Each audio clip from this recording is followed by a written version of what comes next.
check it out. We've got lights. I was so worried about this, but I got it done, and they even dim. At least the back ones right now. Woohoo!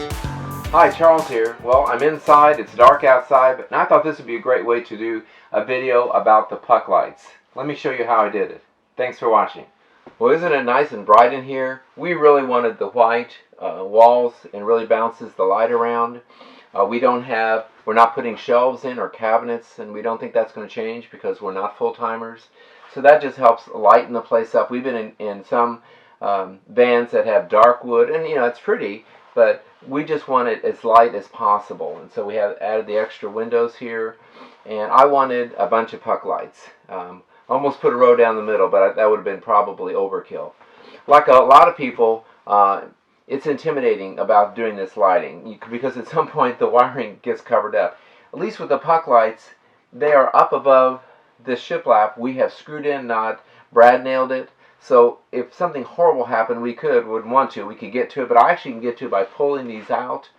And with the fish tape, I could grab wires, and I'm not too worried about that. But again, this kind of thing is intimidating to a lot of van builders. Our electrical system is quite simple, and I'll remind you about that in just a second. So I decided I wanted 6 back here in this living room, bedroom area, and I knew I wanted it to dim. So I put a dimmer, and I'll be showing you that, so it can dim down nicely and off, nice and bright.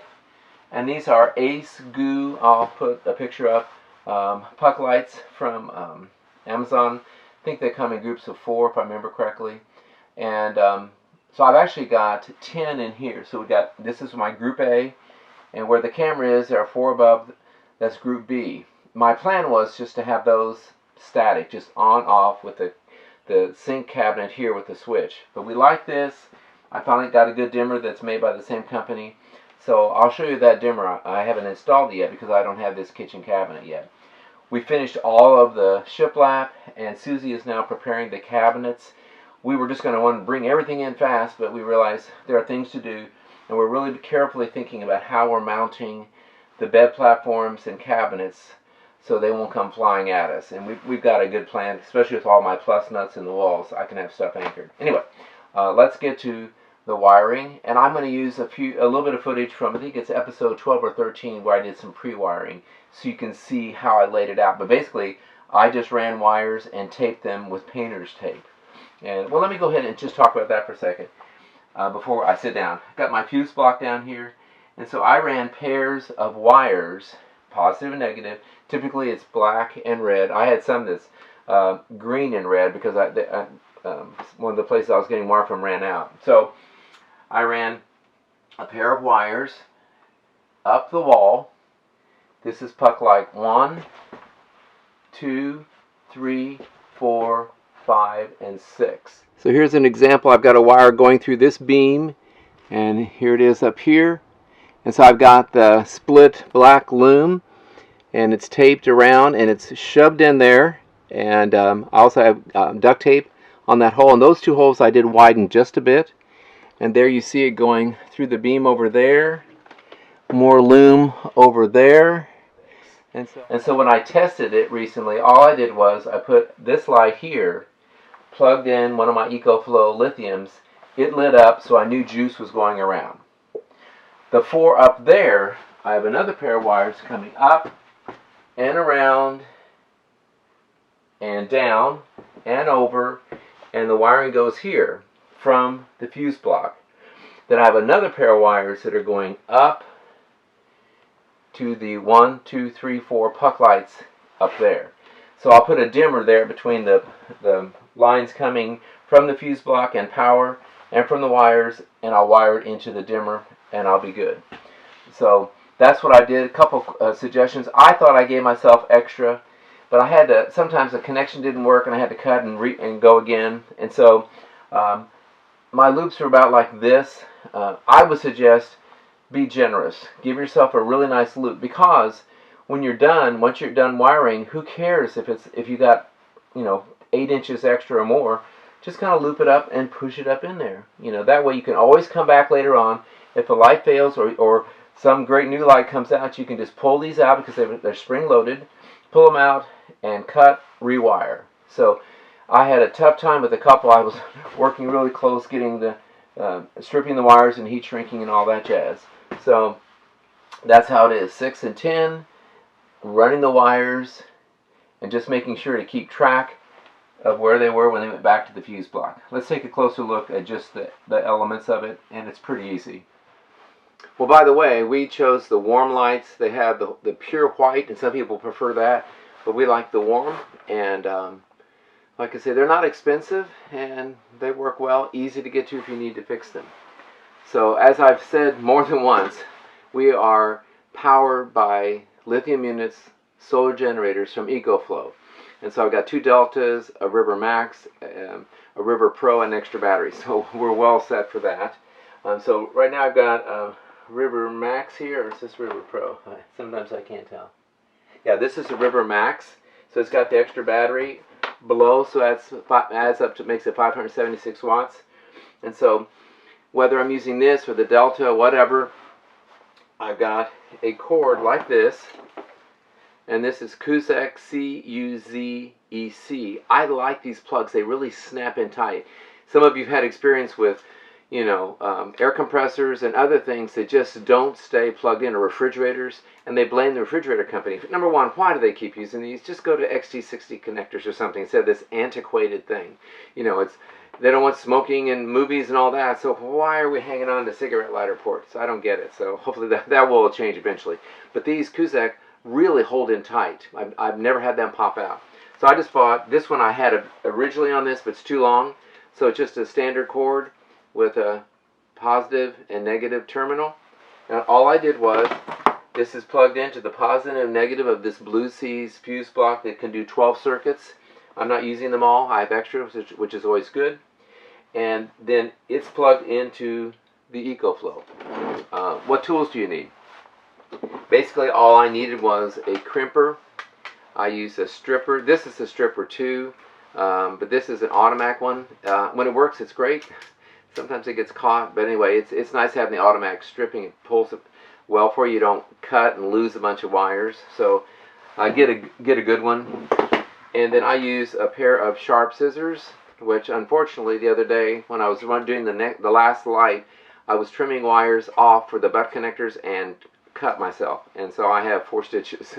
Ended up with a handful of blood the other day, but live and learn. So there's that system right there.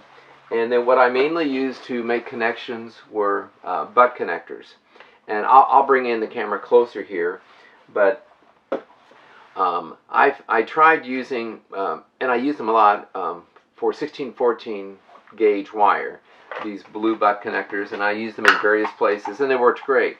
Only problem was when I got to these lights, I'm trying to connect 2 14 gauge wires, no problem. But then if you try, once you put in the 14 gauge with the little wire from the light, it's just a little tight.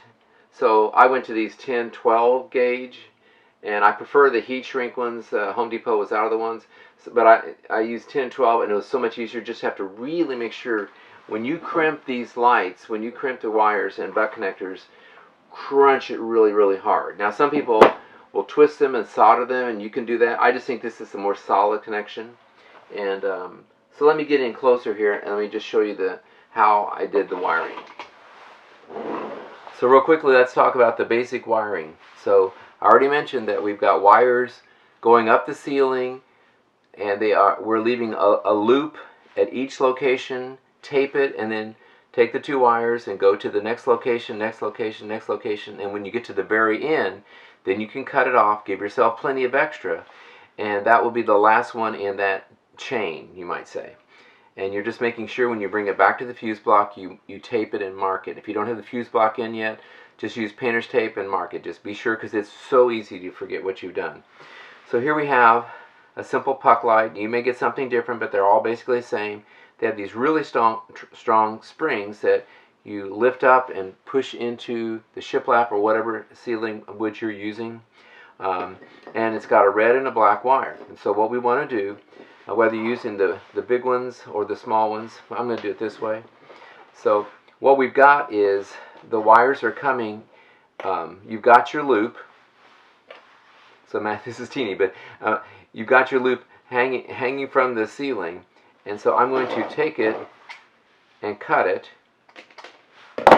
So now I've got, let's say these are the two wires that are feeding back to the power, to the fuse block, and then these are going on to the next light. And so what we want to do is we want to keep that circuit going.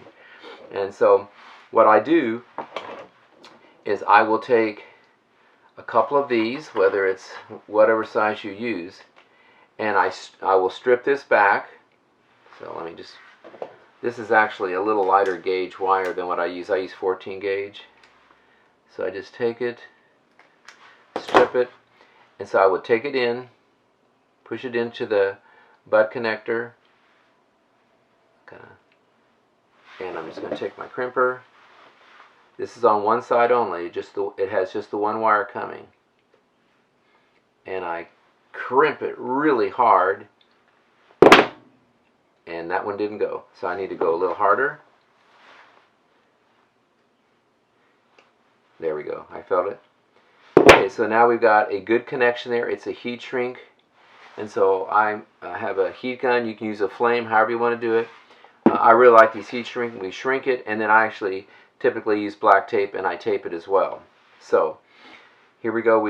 I've got the wire coming in. I'll do the same thing here. I'm not going to take the time to strip that one, but let me crunch this one down.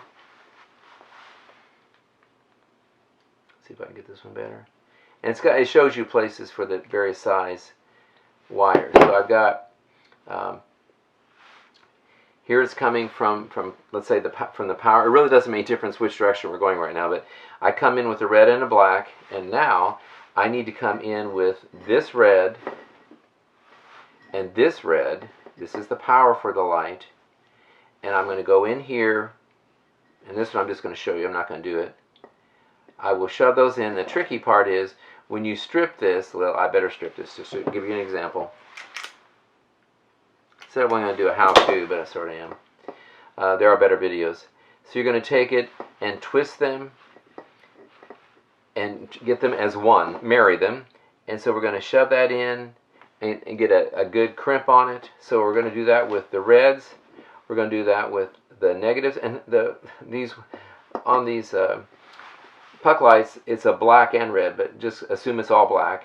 And so we do the same thing with the black one. We shove that together. So at this point, we now will have all the reds connected. Pull that apart. The reds will be connected, and we'll have the blacks together and connected. So now it's going to be reds and blacks. It's one circuit. And so you just keep doing this until you get to the end, and at the end, it'll just be the two butt connectors because you're not continuing. Okay, so really that's it. It's just simple connecting, and it's a good idea to take your battery with your take a battery like a Ryobi or whatever, and you'll see it's got a positive and negative on it. Just hold the light on the positive and negative and light it up. Make sure it's working. You don't want to have, because you could get one that doesn't work. Okay, so that's really all there is to doing the lights. We do them one after the other, and just really make sure that they are crimped well. Tape them because they're gonna move up there in that ceiling some. Okay, and just be careful with your scissors. Let me talk about the dimmer real quick. Well, this is take two. I moved my dimmer out of the view of the camera earlier, so here we go again real quickly. Here's how I did this dimmer from Acegoo. I don't know if other high side dimmers are the same, but let me just show you this one. We've got 3 wires coming out of the back of the dimmer. The red wire I ran into a butt connector, crimped it, soldered a heat gun, and taped it. And then it goes on the other side is a red wire that goes to the fuse block where it's getting power. So it's going back to the fuse block. So there's the power going that way. The black wire, butt connector from the dimmer, and in this one we have red positive, the power coming from the red positive coming from the lights up above. Okay, so this is red coming from the fuse block. This is red coming from the lights.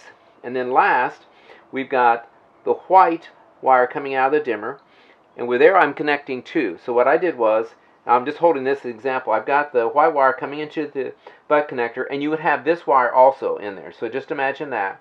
And this is coming from the fuse block. This is the negative coming from the fuse block. So we have those together in the butt connector, crimped, heat shrink, tape. And then this one is the black wire coming from the lights. Alright? Power from the fuse block, power, red positive from the lights, negative coming from the fuse block with the white wire connected, and then this one from the negative from the lights. That's all there was to it. Works easily. You just have to follow the directions for whatever dimmer you get, but this worked for me. So there you have it. This is why I hesitate doing how-tos, because what I showed you worked with this dimmer in this particular situation, with this light and this dimmer. And you may have something else, and the story may be different. So obviously you have to do your own research. And if you're uncomfortable, as I always say with the wiring or anything, but especially the wiring, get someone to help you and really research on YouTube, and you'll be fine.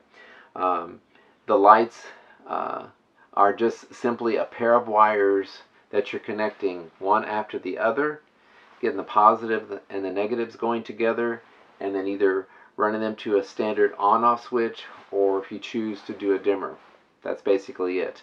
I know I'm oversimplifying, and I wouldn't have liked someone to have told me that when I was starting this, but that's really how it turned out to be. So if I could do it, trust me, you can do it, because I'm not mechanical whatsoever. Susie is much more mechanical, but I sort of took over the construction and the wiring and things like that, and I think I'm faking it pretty well. She's not faking it. She's doing a great job. So good luck, and thanks for watching.